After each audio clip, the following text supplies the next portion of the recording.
Amazing. All right. Well, welcome to the live reading event. You two already know who I am. So my name is Quinton. I help tend to this virtual sanctuary with Mimi. And I'm very pleased to have you two and anyone else who joins in after.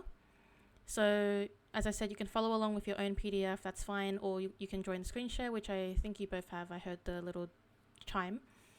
I will begin and end the session with a prayer to Hekate, or a hymn to Hekate. So the first hymn we're going to be saying is the Orphic hymn to Hekate. I call to Anodian Hekate, lovely dame, of earthly, watery, and celestial frame, sepulchral, in a saffron veil arrayed, leased with dark ghosts that wander through the shade. Persian, unconquerable huntress hail, the world's key-bearer never doomed to fail. On the rough rock to wander thee delights, leader and nurse be present to our rights. Propitious grant our just desire success, accept our homage and incense bless. This event and, the server itself is devoted to Hekate and, a showing of my devotion to her and, a project I hold really dearly to me. So we will get started with the reading. Today we're going to be reading the introduction and the first chapter. So the introduction is pretty short. We're just going to scroll all the way down. There's the prayer I just said. And here we go. And I did put that discussion thread down that you both have seen already, so feel free to put any comments in there or any thoughts or things you want to note down. And yeah. So this is Circle for Hekate Volume 1, History and Mythology by Sorita Deste. Sorita Deste is a well-known priestess and scholar of Hekate. She's a great reference for, as stated, any history or mythology you'd like to learn about Hekate. She's also the founder of the Covenant of Hekate, which is not so much a coven or a temple in itself, but a network of worshippers of Hekate, as well as a network of sanctuaries as well, that take place around the world and host rituals and have events of their own. Our sanctuary isn't quite, we're not affiliated with them, we just have a very similar use of the word sanctuary. Introduction. The goddess Hekate continues to inspire all today. She's one of the most ancient pagan goddesses, closely linked to the worship of the great mother goddess Cybele and the Ephesian Artemis, as well as with the mysteries of the grain goddess Demeter and her daughter Persephone. She was worshipped alongside gods such as Zeus, Hermes, Apollo, and honored at the entranceways into cities, temples, and homes, as well as Crossroads.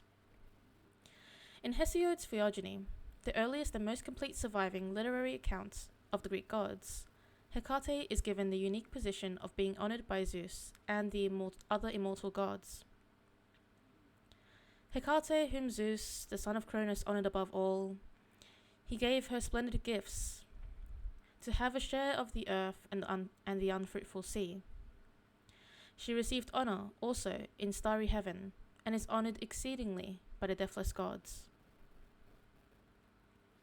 She is described as a benevolent goddess, capable of granting success in many different aspects of life, as well as being a nurse to the young. Hekate is a shape-shifting goddess, manifesting in various forms and faces, single and triple-bodied, and with the heads of maidens as well as those of animals. She wields her torches illuminating the mysteries, guiding, protecting, and defending that which is under her care. She uses her serpents or whips to strike fear in those who are unprepared for her mysteries, gifting her devotees with the ability to understand the serpent's energy and knowledge. With her daggers, she cuts away that which is no longer necessary, whether the umbilical cord at birth or life itself upon death. Numerous other goddesses were synchronized with Hekate in different geographic regions and at different times in history.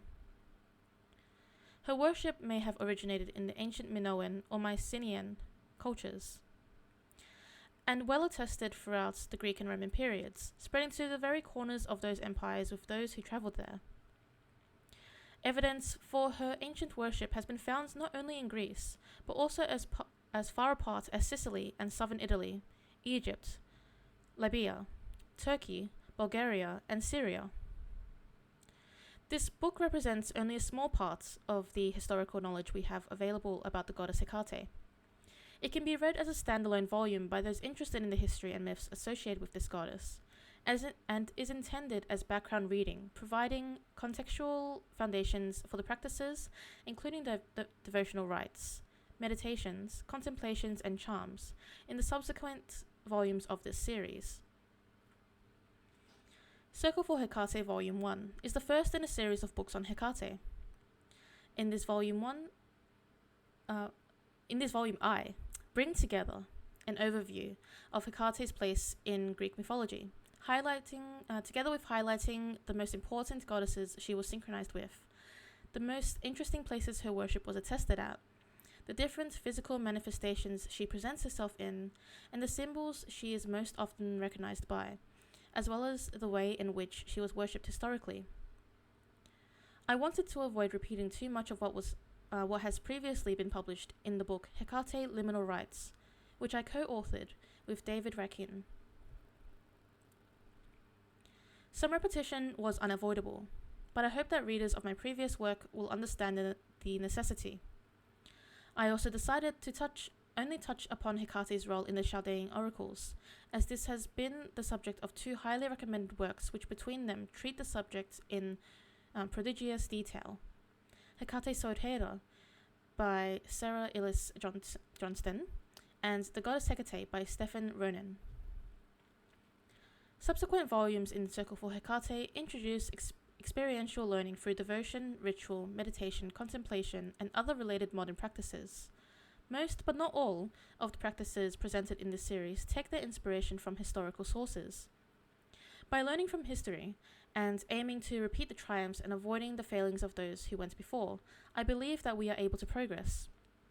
This is possibly the closest thing to a real and viable shortcut available to us on our spiritual and magical journeys. Each volume in this series is a circle I dedicate to the goddess Hekate, a circle of learning and understanding I have gone through, and one which I now offer to you, the reader, to do with as you are guided to. It is my hope that it will be a circle of new discoveries, new experiences, and new friendships for you, as it has been for me. The circle is a place from where to start your journey. Sorita Deste, 2017.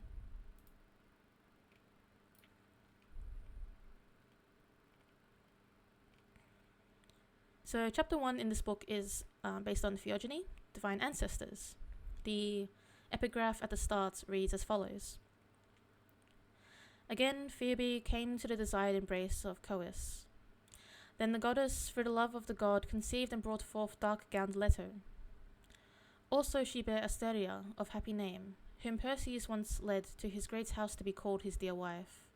And she conceived and bare Hekate, whom Zeus the son of Cronus honoured above all. Hekate is an extraordinarily universal goddess, with an extensive history of worship in many parts of the world.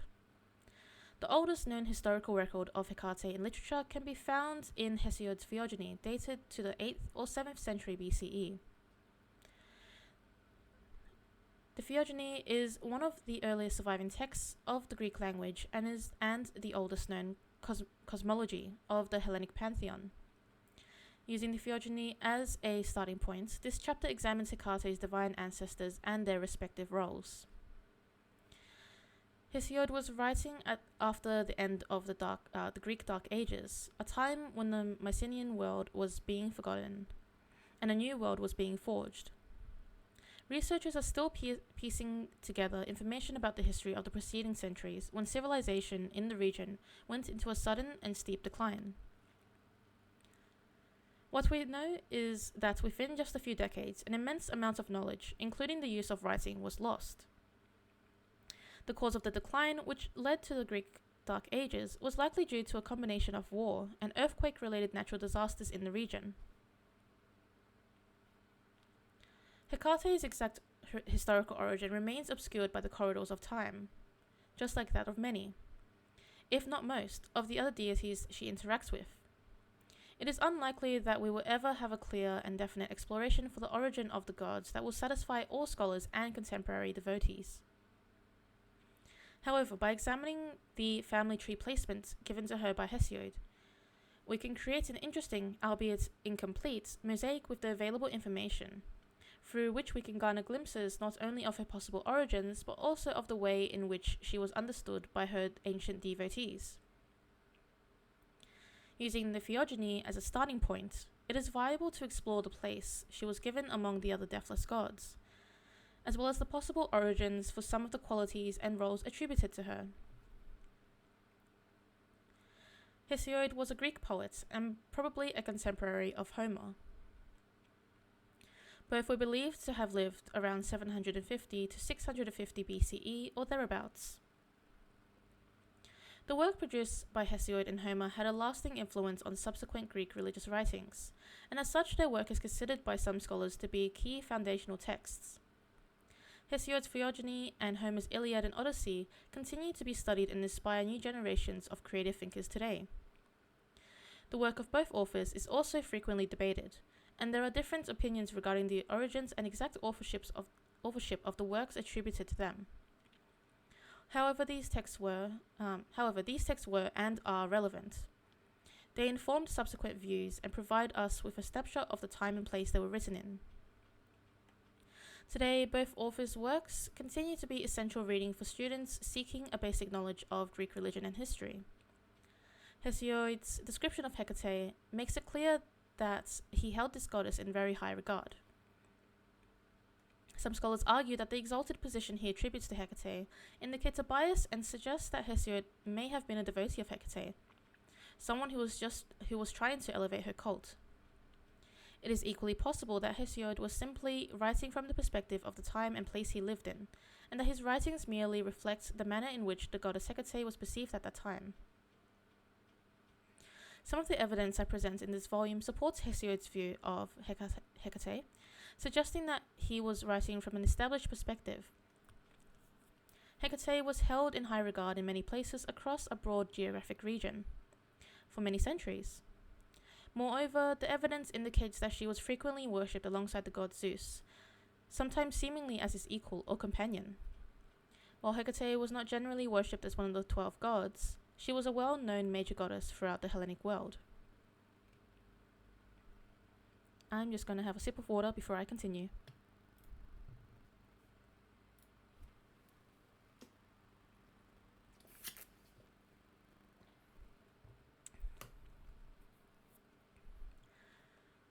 The hymn to Hecate in the Theogony is a liminal point between the old regime, the Titans, and the new regime, the Olympians, with Zeus as the new ruler. Hekate is the bridge from the old to the new regime of gods. She is a Titan goddess, the daughter of Asteria and Perseus. But when Zeus takes a stand against his father Cronus, Hekate fights against the old regime in favor of the new. She is shown on the friezes, depicting the battle against the giants, fighting alongside the other deities by using her torches as weapons. Her actions unquestionably contribute to Zeus's victory, and in the past I agreed with the speculation that Zeus honored Hekate in the Theogony as a result of her support for him in the Titanochemy.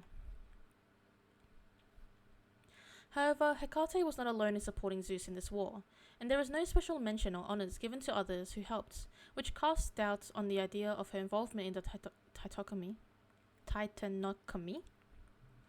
being the reason for the exalted position she is given. A more plausible explanation is that an existing but currently unknown relationship existed between Hekate and Zeus prior to the war with the Titans. This is supported by evidence showing that Hekate and Zeus continued to be worshipped alongside one another in subsequent centuries.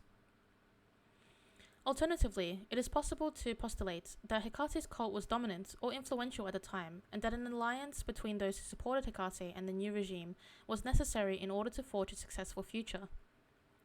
Here, it is interesting to note that this mythical battle was said to take place in Thessaly, one of the traditional regions associated with Hecate's worship.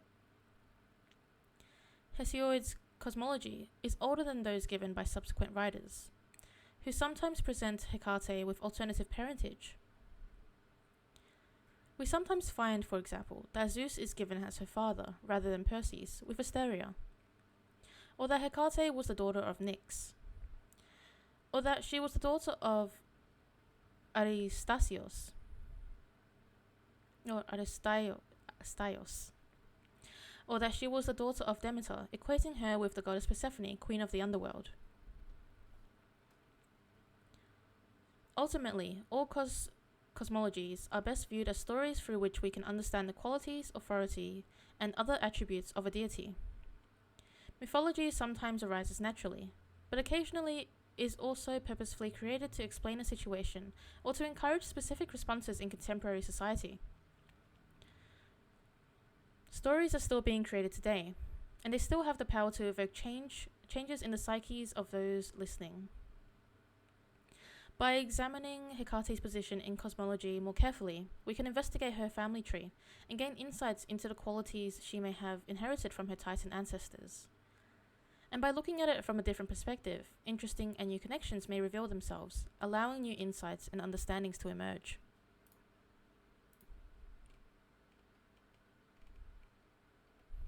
Here we have a diagram of her Hecate's family tree according to the Theogony.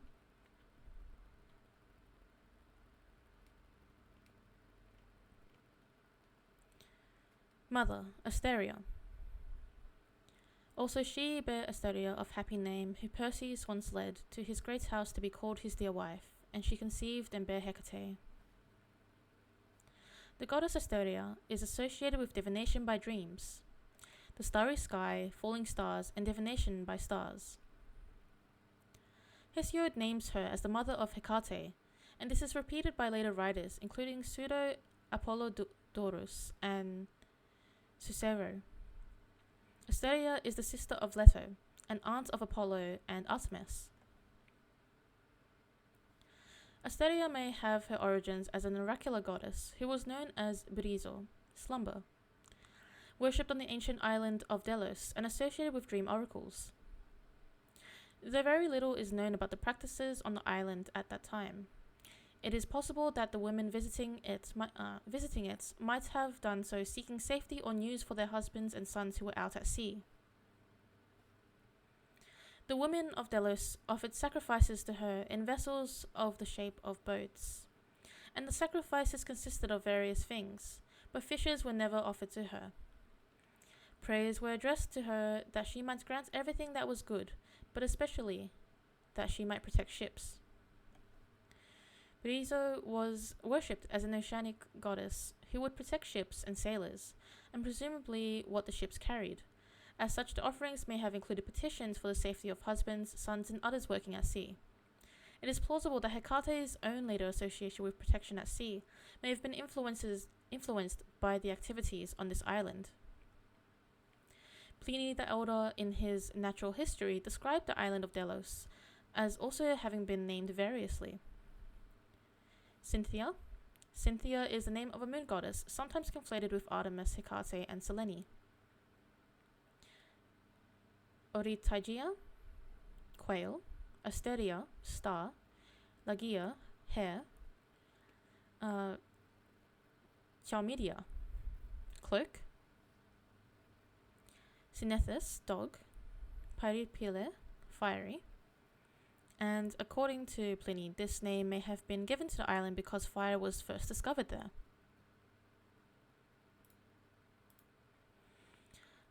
All the names given by Pliny, except Lagia, have an ostensibly direct connection to Hecate. This is not a surprise since according to the mythologies associated with Delos, the island is the body of Hecate's mother, Asteria. We are told that Asteria, in her efforts to escape the sexual advances of the god Zeus, fled across the land. Zeus transformed himself into an eagle to gain an advantage over her, but Asteria was keen to guard herself against Zeus, and turned herself into a quail, and threw herself into the ocean, becoming an island.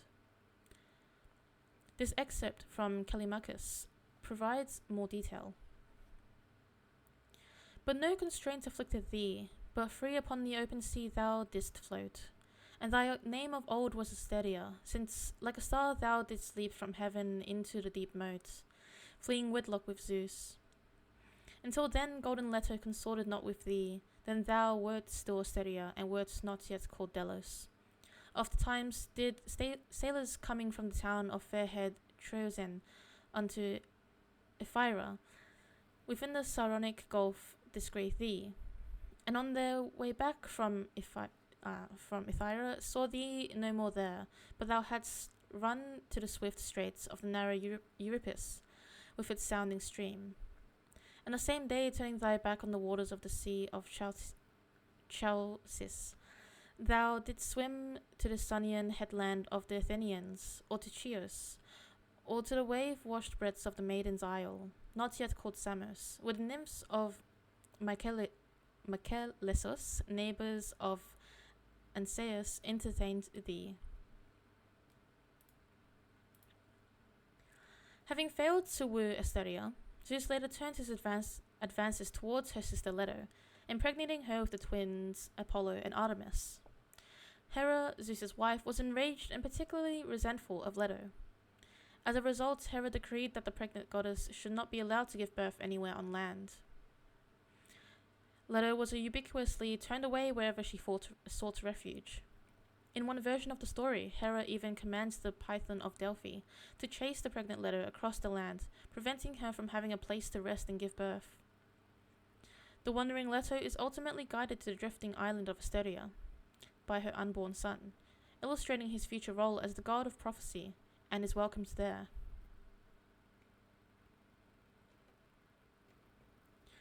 But mark thou, mother, there is to be seen in the water a tiny island wandering over the seas.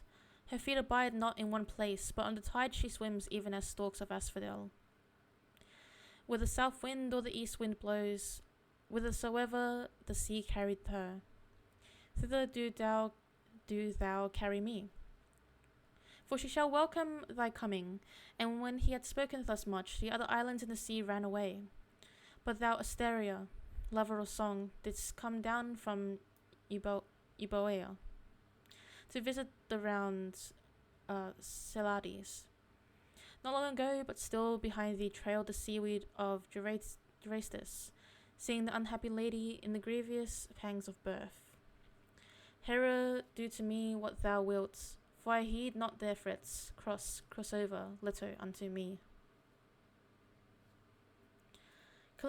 Callimachus continues the story, saying that the messenger goddess Iris informed Hera that Leto is in labor on Ortygia. Hera expresses her anger towards Leto, cursing all those who are impregnated by Zeus to give birth in places worse than those in which underprivileged mill women give birth. However, when Hera hears that it is Asteria who is providing shelter to Leto, she softens because she knows the star goddess successfully avoided sexual relations with her husband. But against Asteria, am I no wise angered for this sin, nor can I do to her so unkindly as I should. For very wrongly has she done a favour to Leto. Howbeit, I honour her exceedingly for that she did not desecrate my bed, but instead of Zeus preferred the sea. Leto births the sacred twins, first Artemis and then Apollo, on Ortygia. This marks a very dear relationship between the sisters, and one for which Asteria is richly rewarded.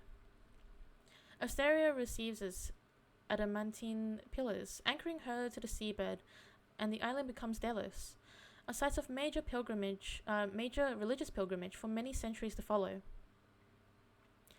There are some who believe that Ortygia, and therefore the birthplace of Artemis and Apollo, was a Sicilian Ortygia, a small islet off the coast of Syracuse, rather than Delos. Both are small rocky islands, preventing them from having any agricultural significance, and both had significant temples to Apollo. Sicily was a considerable region of the Greek Empire, and Syracuse, a major city during that period. Delos is, however, the more famous and better known of the two islands, and therefore more often credited as being the birthplace of the twins. There is a third Ortygia claiming to be the place of the twins' birth. This Ortygia is near the site of the Temple of Artemis of Ephesus.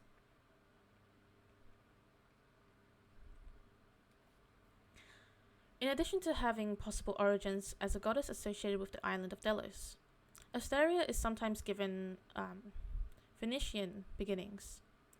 Some of the associations made by this 19th century author are questionable, but there are some interesting parallels worth exploring for readers with interest in this aspect of mythology. This goddess, who is sometimes called Astarte, was the most important female deity of this early pantheon. The Persian form of the word is Astara. In Phoenician it is Astaroth, and according to Dr. Opertz, all the Phoenician goddesses were included under this general name. Another form of the name afterwards appeared in Greek mythology as Asteria, and it was applied to the beautiful goddess who fled from the suit of Jove, Zeus, and flinging herself down from heaven into the sea, became the islands afterwards named Delos. Phoenicians did live and trade with Delos, but during the later Hellenistic period, by which time the Temple of Apollo was already firmly established there. Asteria is not known to have other children attributed to her, and Hekate is specifically named as an only child. So then, albeit her mother's only child, she is honoured amongst all the deathless gods.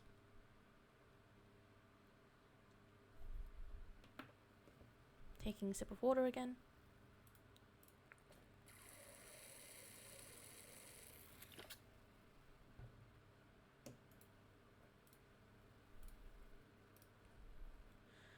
Father, Perseus the Destroyer, the maiden daughter of Perseus, Brimo Triformis, Hekate. In the Theogony, Perseus is the son of Eurybia, wild force, and Creus, ram/ruler, husband to the star goddess Asteria and father to Hekate. His name is usually taken to mean destroyer, and sometimes as from Persia. Hekate is also occasionally said to be a Persian, a reference either to being her father's daughter or possibly indicative of having Persian origins. Only tender-hearted Hekate, bright-coiffed, the daughter of Perseus.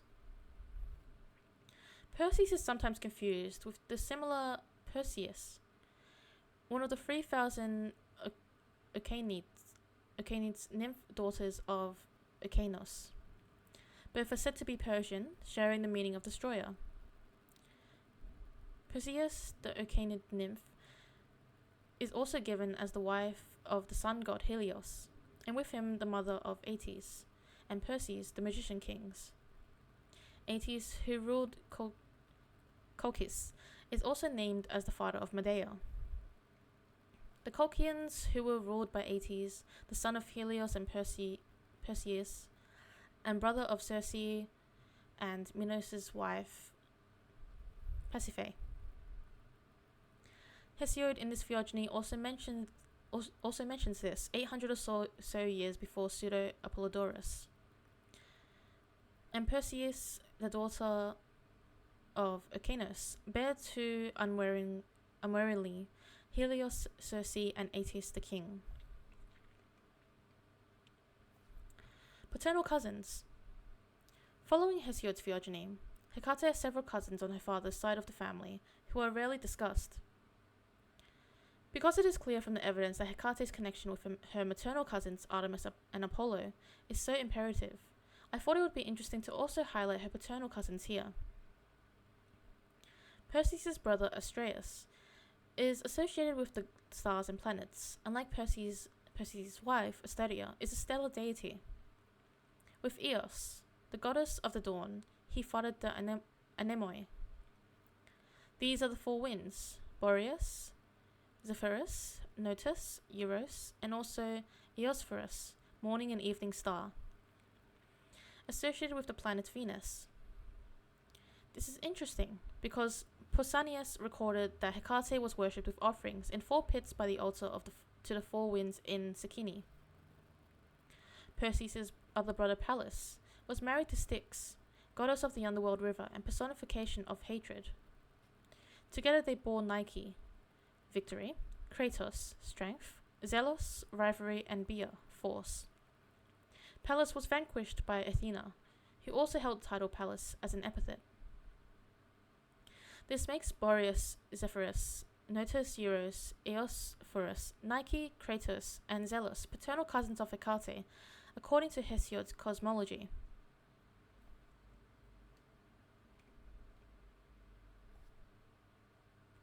Maternal grandparents, Cous and Phoebe. Phoebe, whose name is translated as bright or shining, was the grandmother of Hekate and mother of Asteria, according to Hesiod. Like her daughter Asteria and her grandchildren Hekate, Artemis, and Apollo, she was closely associated with prophecy. Phoebe is named as the goddess of the oracle at Delphi, before Apollo. In the Aeschylus play Agamemnon, we hear the Pythia speak. First, in this my prayer, I give the place of chiefest honor among the gods to the first prophets, Earth, and after her to Themis. For she, as is told, took second this oracular seat of her mother, and third in succession with Themis' consent, and by constraint of none, another Titan, Phoebe, child of Earth, took here her seat. She bestowed it as birth gift upon Phoebus, Apollo, who has his name from Phoebe. Coeus was a benevolent god, considered to be the axis of the world, as well as being one of the brothers who played a part in the castration of Uranus. It is likely that he was also associated with oracles and prophecy. Coeus, I keep pronouncing them differently, so don't mind that, but Coeus was also considered to be one of the gods who discovered things which were beneficent to humanity.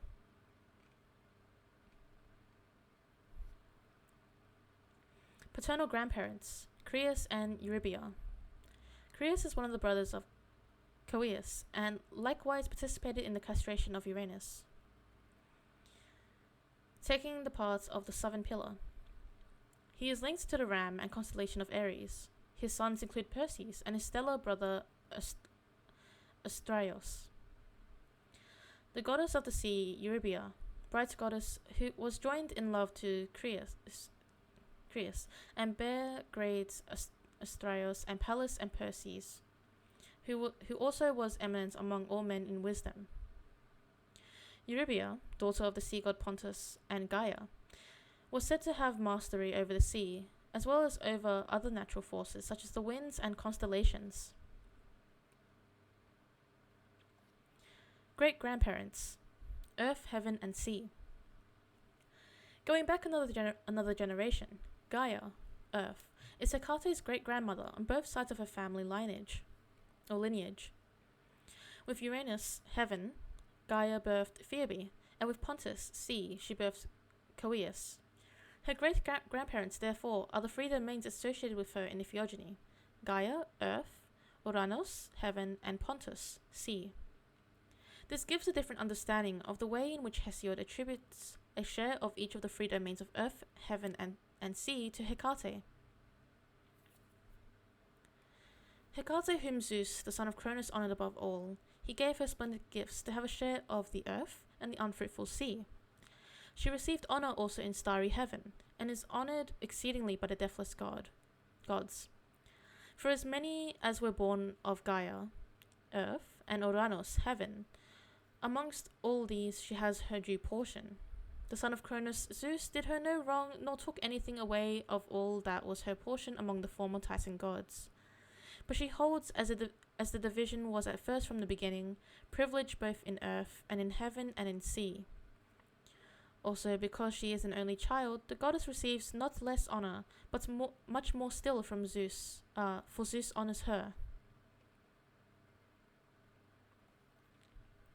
Gaia, Uranus, and Pontus are primordial gods, with each of them in turn being the physical earth, heavens, and ocean. They are not just associated with the respective domains, rather they are the domains themselves. Gaia was the original goddess of the Delphic oracle, and was closely connected with prophecy as early as 1700 to 1400 BCE. The earth, her body, is the realm of the dead, and calling on the dead for insight and predictions was a common practice in antiquity. Another daughter of Gaia, Themis, also occupied the role of the goddess of Delphi for a period, before the function passed to Phoebe, mother of Asteria and Leto, and eventually to Apollo. Delphi, just like the gift of prophecy, was, in a manner of speaking, in the family.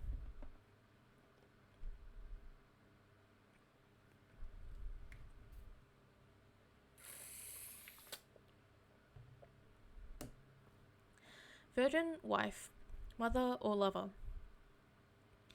Hekate is never explicitly described as the wife of any of the gods. As such, she remains an independent and wandering goddess, free from the ties of marriage. She is frequently described as a virgin or maiden goddess, but she is also sometimes linked to male gods and said to have offspring with some of them. These contradictory descriptions should be understood in the context of culture, time, and place.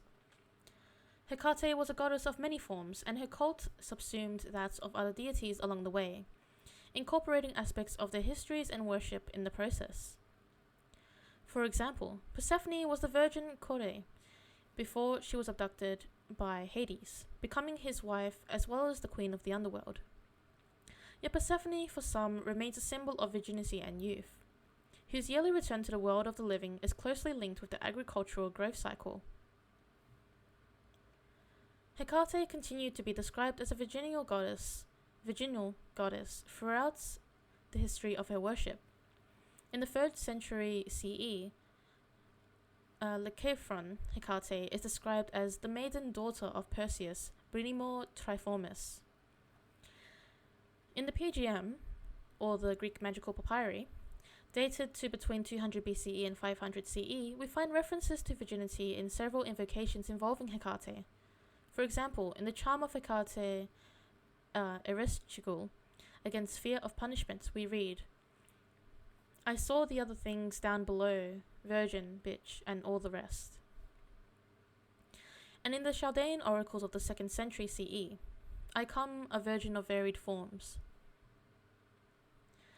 Hekate is also named as a maiden by Pindar in his Paeans, where he includes a proclamation by the goddess in an oracle. The extract may have been a song sung at her shrine to remind locals of a victory, or as part of a festival honoring Apollo. The virgin goddess with the red border, kindly Hekate, was the messenger for the world which wanted to come true. Depictions of Hekate between the 20th century ordinarily show her as a young woman, or a lady of indeterminate age. She takes on many forms, single, triple, and sometimes zoomorphic. She is even named as the mother of Scylla, as well as the sorceresses Circe and Medea. But regardless of this, appears to have maintained her maiden status. Scylla, daughter of Hekate. Nor let them go too near the hateful den of Ausonian Scylla, that wicked monster born of Phorcys, by night wandering Hekate, whom men call Crateus. Speaking those words in the Argonautica, the sorceress Circe equates Hekate with Crateus. The latter is also named as Scalacargetis, meaning leader of dogs, Lamia, and Trianos. Trianos is a reference to 3 high and low tides, which were ascribed to Scylla's ability to suck the water in and spit it out again 3 times a day. The number 3 is also an important symbol associated with Hekate. Scylla is depicted as having the torso and head of a female and a body with multiple legs, sometimes part canine and part fish.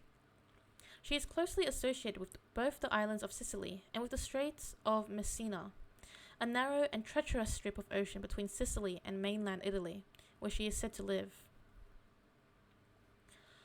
Halfway up the cliff is a murky cave facing Erebos, and doubtless it is past this, Odysseus, that you and your men will steal your vessel. Inside lives Scylla, yelping hideously. Her voice is no deeper than a young puppy's, but she herself is a fearsome monster. No one could see her and still be happy. not even a god if he went that way. She has 12 feet all dangling down, 6 long necks with a grisly head on each of them, and in each head a triple row of crowded and close-set teeth fraught with black death.